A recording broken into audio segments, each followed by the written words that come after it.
I believe that hope is the belief that nothing is impossible and you're not alone. And humanity will never fail you if you just put out there good intentions. And most important, put your ideas and thoughts into something practical. It is so important to be practical about hope. It's not just wishful thinking, it's doing, it's action. I'm Nisreen Nasser and I share hope. Welcome to I Share Hope, the podcast where world leaders share their real stories of hope and how you can use actionable hope to start changing your life today. And now, here's your host, Chris Williams. Nisreen. Hey. Hi. Good. How are you? I'm good. It's great to talk to you. Okay, it's Nisreen. Same here. I'm so excited. I am Yes. too. Let me make sure I get your name right. Nisreen, or is it Nesreen? No, it's neither. Oh, come on. it, you have to stress on the S. Nisreen. Nisreen. Yes. Nisreen It Nasser. means the white flower. Really? Is it a name of a flower? Is Yes. it a flower named Nisreen? Yes, it's like Daisy. Beautiful. I'm Nisreen. Beautiful. Thank you. I love it. Thank you. Well, Nisreen, if I'm getting this right, I'm a day late to say happy birthday. Is that true? Thank you. Yes, I just turned 30. Wow, that's great. And then Yeah. I am right on time to say happy anniversary because today, a year ago, is when you started your organization, right? Yes, this is insane. Like I went online to schedule this interview and the only time available was April 14. I was like, come on, universe, seriously? That's so great. Well, congratulations. Yeah, 1 year in. How cool is thank that? you. That's really great. Yeah, All of right, course. and so let me just make sure so people listening in and watching us on YouTube can figure out what you're doing. So your organization is helping kids that are underprivileged in and around Lebanon. So you're a Lebanese, you're a television producer and music instructor, and you left all the media and communication world professionally to start your organization. And you've reached over 800 kids that are either homeless or in the camps right now or orphans, whatever it is they're going through, but in the Lebanon Palestinian areas. Is that right? And part of That's Syria. true. Yeah. That's true. I have to clarify that I'm running now two initiatives. Really? One that's only dedicated to underprivileged children, mostly Syrians in Lebanon, Palestinians, Iraqis, Sudanese, and even Lebanese, like homeless orphans. And now, by the time we're speaking, I covered 1,000 children. Really? So, yes, and the other organization is Solidarity Through Humanity. Okay. Through this initiative, we have adopted a refugee camp, a Syrian refugee camp, and we've been providing heating fuel, food, milk, blankets, shoes, clothes to 600 people. That's amazing. Wow. And this is, how are you funding this? How are you, I mean, you got to bring a lot of people together to get that done in 1 year. Yes, actually, in just 4 months, this is the first time I announced the number. Solidarity Through Humanity has raised $20,000 to support this camp, and it wasn't me who raised the funds. People around the world just want to help, and they really needed a grassroots, something really genuine. And people started gathering in towns in New Jersey, in New York, in Taiwan, Italy, California, women baking, musicians gathering, and they are the ones who raised the funds. I was just receiving the funds and delivering the supplies. It's the people around the world. I love hearing that. I love it. But I tell you what, we all know it takes a leader to get us started. So thank you very much. Thank you, Chris. I'm still wrapping my brain around this leader thing. I think you're doing pretty good at it. I don't think you have much to worry about. Thank you. Yeah. It's the good intention. I I understand. think a good leader has to have good intentions, I agree. I agree. selfless You can't fake intention. it. You really can't fake it. You gotta be real. Absolutely. All right. Well, one last question has nothing to do with our interview, except you're the one who put it on your Skype. So when I look at your Skype name or here your channel here, it's got you next to this awesome white dog. Yes. Is that your dog? I have no idea who that dog is. He just came Really? to me at a restaurant by the beach, and he was like, "Mommy," I said, "Come here, baby." And uh, and right now I'm sitting next to two cats. I also rescue animals, Oh, great. and my house is gonna be a shelter soon. You're gonna be the crazy cat lady, right? Oh, I'm already that. That's awesome. We have two cats that are rescued, and we have two dogs that are rescued. So I tell you, I Oh, just love rescued pets. They're the best. yeah. Hmm. And they have a gratitude. I swear to God, they really have a gratitude. I I know. mean, this one here, come here, potato. Potato. Potato was, yeah. Oh, Potato was hit by a car on New Year's Eve, oh and I no. saw on Facebook that he needs a vet. I was like, bring him to me, and I adopted him. And the little girl next to me here is her name is Sanji. She was thrown in the garbage when she was 1 month old. Wow. Her brothers and sisters died, so I adopted her. Wow. What's her name again? Sanji. Zanji. What does that mean? I have no idea. It just is. It's what her name was, right? It just has to be that way. Well, well, I call her several names. I call her Pamela in the morning, Lucy in the evening, but the name on her vet certificate is Zanjibila. In Arabic, it means ginger. But Zanjibila is a like long name. Like by the time I finished calling her, she would be bored. So I had to abbreviate Zanjibila into Zanji. So she's at this point in the day, your time. It's like you're in Lebanon. So what is it? 4 o'clock. Yes, it's four. Okay. So she's Lucy at this point in the day. Yes, she's Lucy now. Okay. That's awesome. I love having different names for different times of the day. That's really fun. I'm going to do that for myself. I'm going to have people call me a different name at different times of the day. It's so much fun, I swear. That's awesome. All right. Well, here we go. So you are part of our interview process for 1,000 people from all over the world who are sharing hope with their communities in a really special way. And we're trying to get a really good cross section of global population. So thank you for letting us interview you from Lebanon. I don't know if we've talked to any Lebanese guests yet. I have to look back, which is really cool. I was told I'm the first from Lebanon, Oh, and there you this even go. got me more excited. I love it. I'm the voice of the Lebanese now. That's great. How many people are in Lebanon? The population, Hmm. the Lebanese, or with the 2 million Syrian refugees that have came to Lebanon. That's a good Well, point. the population is around 3 million or 4 million, Okay. and you have registered Syrian refugees and unregistered Syrian refugees, but between you and me, we have like almost half of the Lebanese like population. Like we have an extra half added to them, like 4 million Lebanese and around 2 million Syrian refugees, Wow.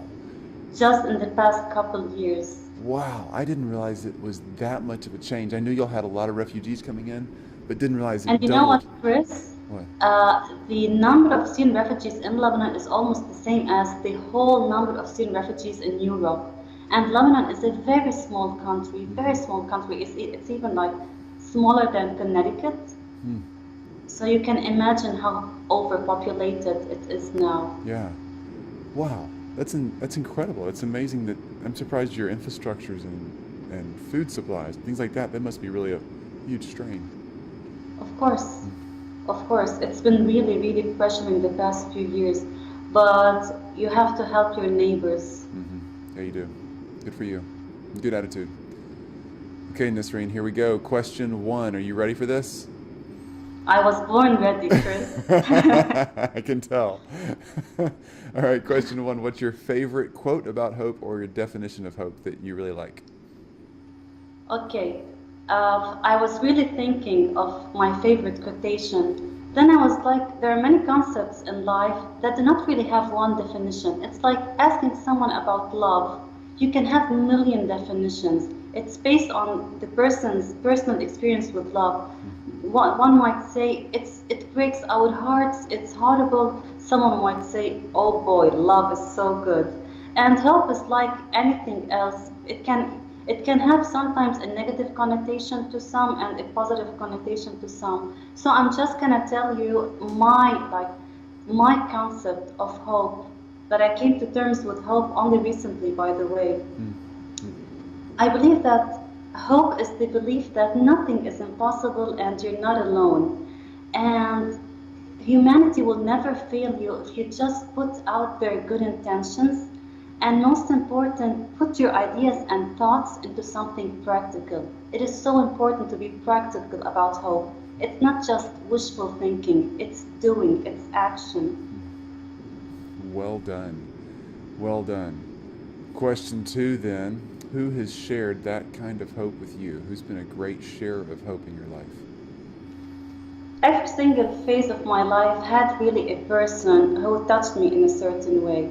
And although this might sound typical, but my mother had really a huge role. The way maybe at some point I can share my story if you don't mind. And only a few minutes before this interview, I decided to really speak out my story. That's our next My question 3 is about your story, so I'm really excited you're willing to do that. Great. Well, like the first phase of my life, it was my mother, and at some point, there's an amazing human being. Her name is Shannon Brandt.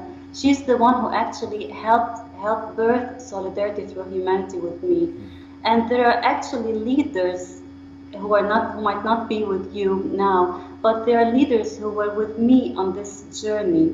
There's an amazing friend I have. Her name is April Sandgrown. She's been teaching in refugee camps with me for like 3 years. There's an amazing friend also. Her name is Rhea Asli. She's been supportive to me in many situations. There's a friend, his name is Adrian and David. They had faith in me and they held my hand and told me, you can really do this. I was so hesitant about, can I really help 600 people? And they were like, of course you can. So their hope and their faith actually helped me give hope to others. Beautiful, beautiful. That's great. Question 3 then. This is your chance to tell your story. I want to know what's happened in your life. Paint that picture for us so we can understand who you are and where you've come from and how you have come through those things with hope. Well, first, every person has a story. And although I had a story, sometimes when I meet people and I see certain behavior, I be like, okay, don't judge. These people must have had a story. And for the first time, I'm sharing this story, and even my family and friends are gonna be a bit shocked with what I'm about to say. Lebanon has been a troubled country for years. In the 70s, we had the civil war, and you have no idea about the numbers of casualties. The Lebanese themselves were fighting, and it was a really sad period in Lebanon. My father wanted to really stand up for those who weren't able to defend themselves. And the country was split into political parties. Like, they were fighting the whole time. It was basically sectarian, like based on the sects in Lebanon. The religions were fighting. So my father became this political activist, and he took bullets for people. He took bullets so that other people can live, other people can just escape with their kids to somewhere safe. But he had to pay a price for that, and he was taken into custody for 13 years. So at the age of 8, my father was imprisoned for his political activity and for doing what was right back at the time. So for 13 years, I didn't see my father. And me and my mother, my sister and my brother had to just figure ways to survive, not to live, to survive. We had to evacuate the house we were living in, and we had to move into a very, very humble place. We didn't have doors, Chris. We used bed sheets to cover the door, like curtains, and just to keep the cold outside. Wow. And sometimes we had to burn charcoal just to stay warm in winter. So for 13 years, me and my brother and sister had to find ways to go to school. We had to study by the candlelight to get a scholarship because we couldn't afford books and the school fees. I got sick a lot as a kid, and we couldn't even afford my medication. I remember like I had to skip school because I lost the mobility. I wasn't able to walk on my legs at some point. Um, and my weight dropped to like 25 kilograms when I was a teenager. I got really sick. So it has been really a fight, like every single morning it was a fight to study, to go to school, to make a living. And then when my brother graduated from school, he had to work to support the family. Then my sister, then me. We had to take roles. And 13 years after that, my father was released. And the first time I saw my father, like I didn't have a clear memory of him before. I was just 8, so I didn't have this male figure in my life for 13 years. And my brother had to travel abroad. He's been abroad for 14 years. So it was me, my sister, and my mom, just the ladies, trying to make it through. And as a result, I suffered from depression, clinical depression. And like even last week, I was really having a severe depression and anxiety attack. It used to break my heart to see my family, my mother like feeling helpless. I'd be like on the floor shaking. I have no appetite for life. I had no dreams, no hope, no aspiration, nothing. Like I just wanna wake up in the morning. I didn't know like what I'm gonna do during the day. Like waking up by itself was an accomplishment, was an achievement. Like what did you do today? I managed to wake up. It was so paralyzing. Depression was so paralyzing, and very few people in Lebanon have the understanding on how to deal with a depressed person. So I was in a really dark place, and when I started doing what I was doing, like helping people, the need that like having people who need you started pulling me out of that dark place. Like they need me, I have to be there for them. And I don't know if I can call it a miracle. I have been doing so much better doing what I'm doing. Like the refugees, the underprivileged children, they're the ones who gave me hope. That's so true. I've struggled as well with depression for Really? years and years, and it comes and goes. I know how that is.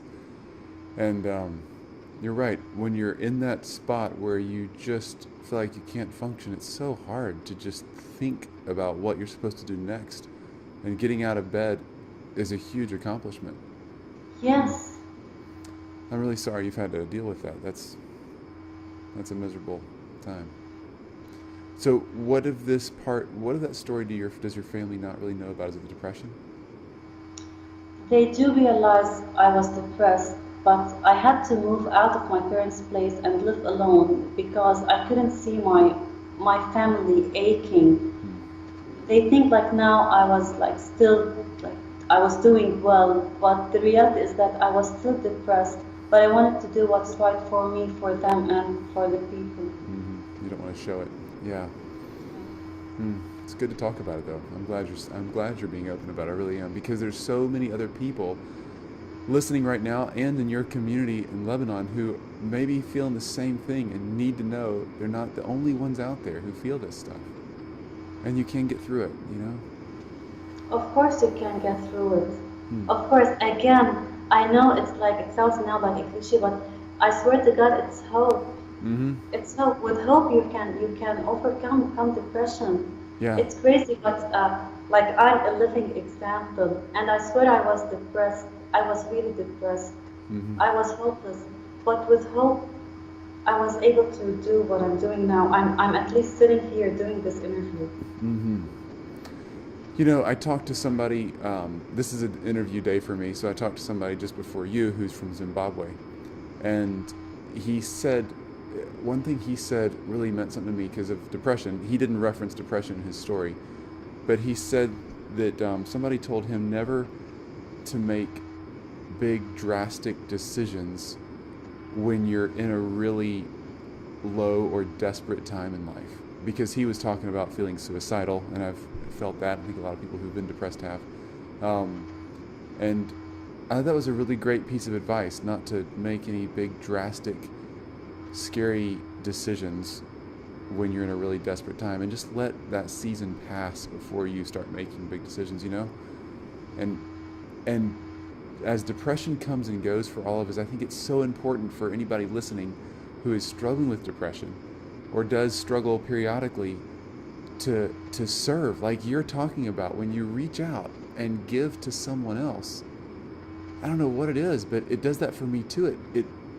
It brings life back into me somehow, you know? Exactly. And by the way, it's a depressed person might not really think that there's an end to this misery, to this suffering. Like the logic just goes away. Yeah. He thinks that it's never gonna end. But if there's someone depressed out there, I promise you, there's gonna be a moment when you're gonna feel that you're collecting yourself again, and this is exactly what you should hang on to, and from there move forward. Wait for this little glimpse of hope. I promise you, it's gonna get better. Yeah, it will. And then you might feel bad again next week, but it'll keep getting better. And so what I've started doing is I've started writing down things that get me back out of that place. Because when I am really depressed, I can't remember any of them. Of course. And so I have to go back and look at whatever I did last month to get out of it. Me too. I do that. And I post them on the closet sometimes. It's a great idea. It's a good reminder. It is.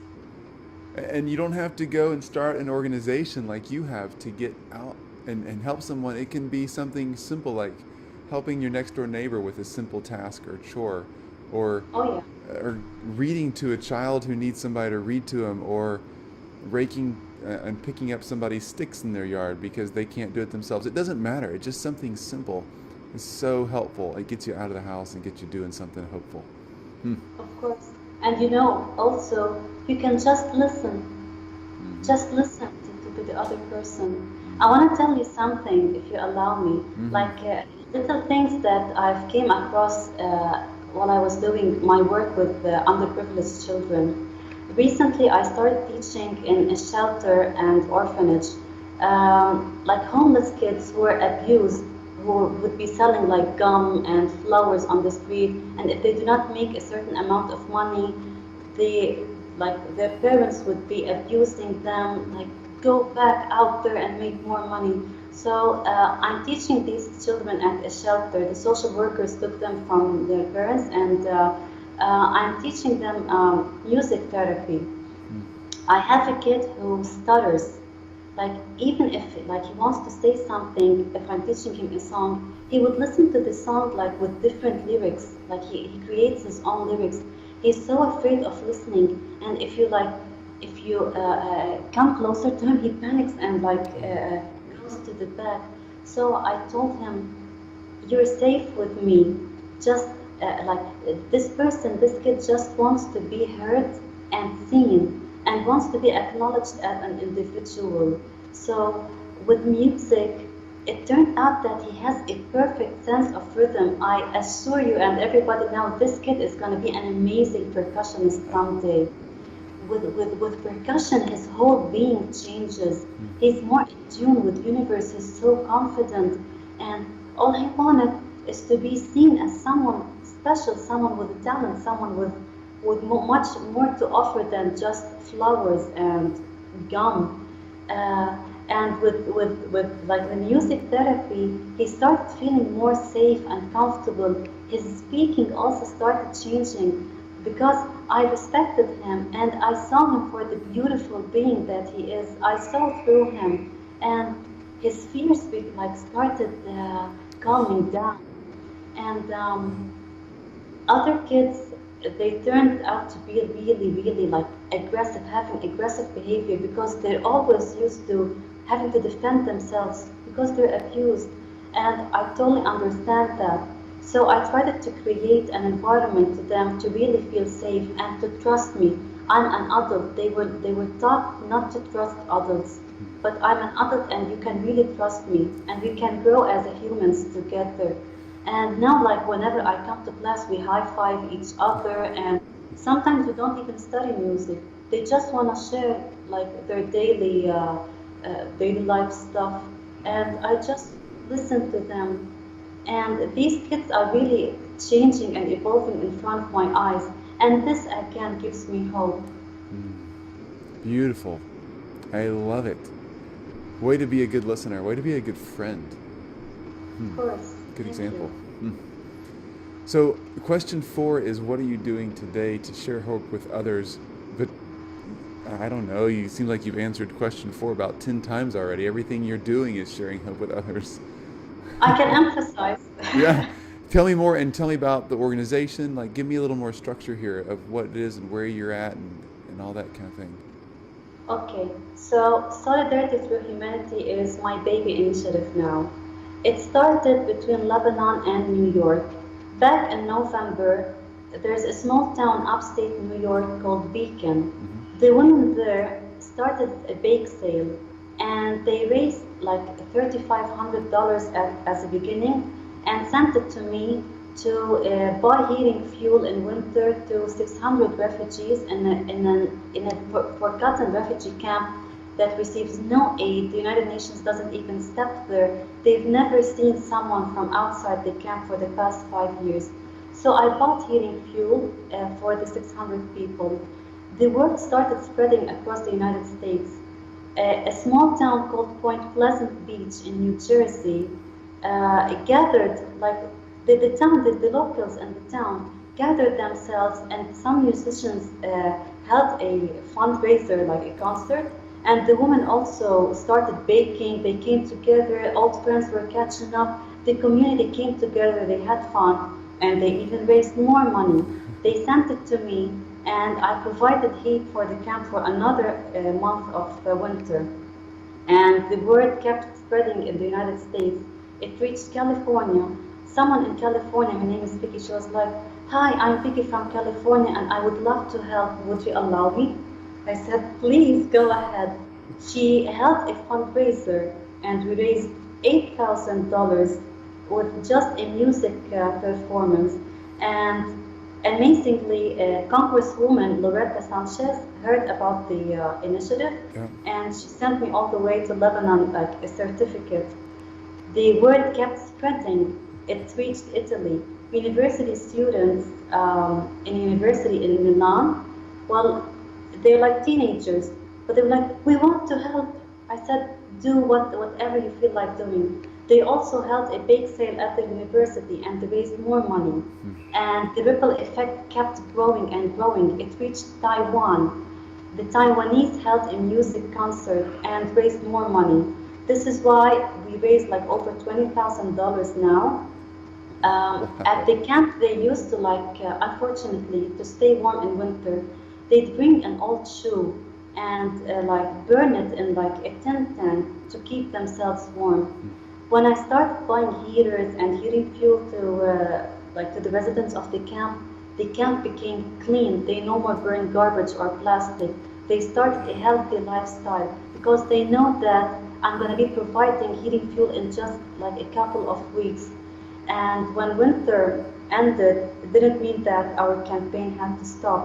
We started providing food baskets, hygiene, soap, vegetables, milk for the children, shoes, clothes.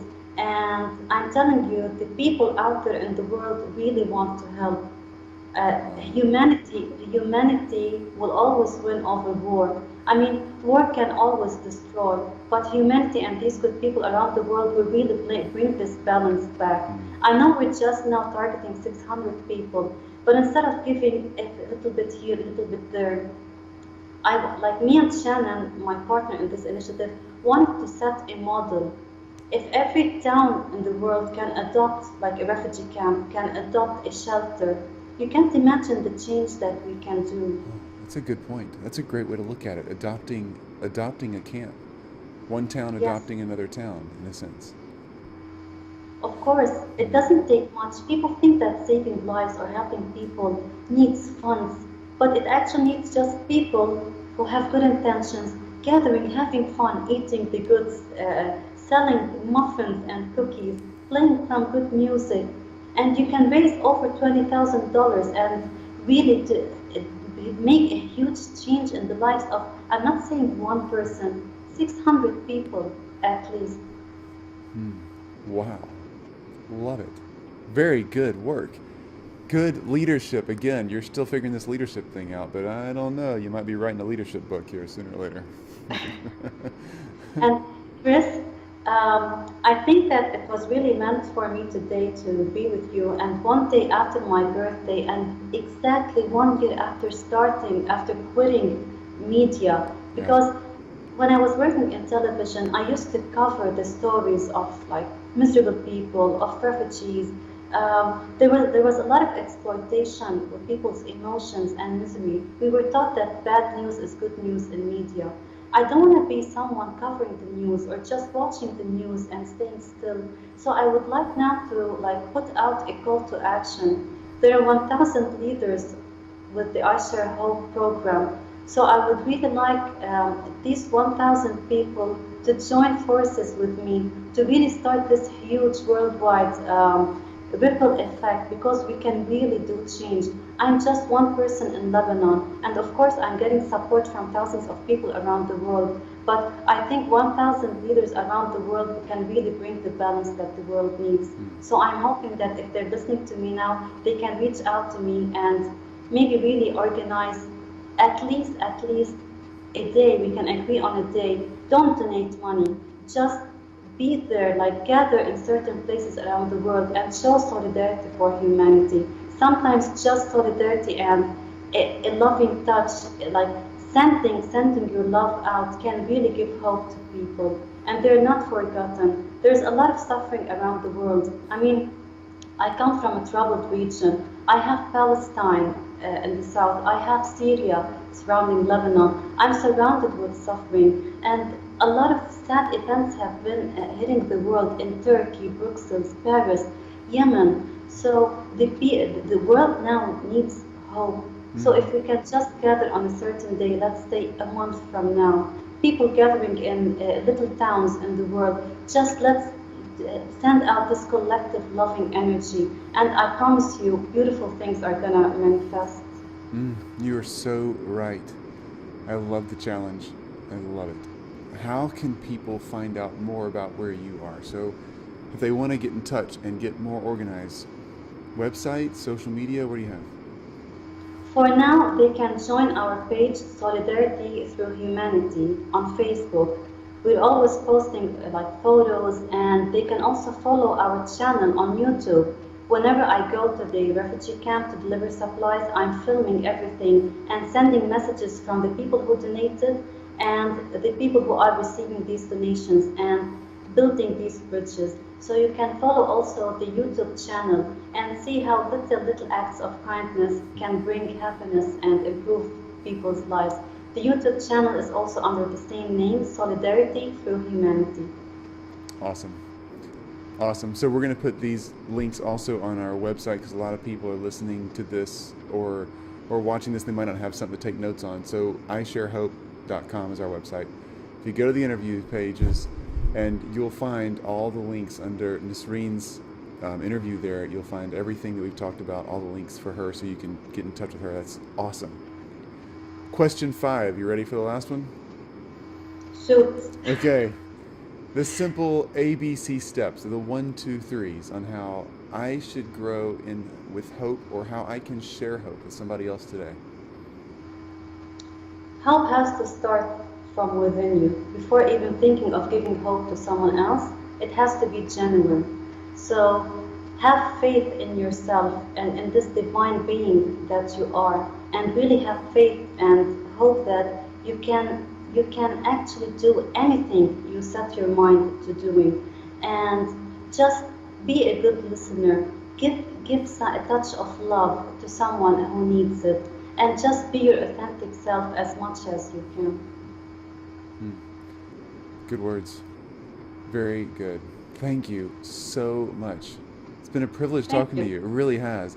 So you're 1 year in. What are you what are you going to do next year? I mean, you've done so much in 1 year. Most people consider this a great decade.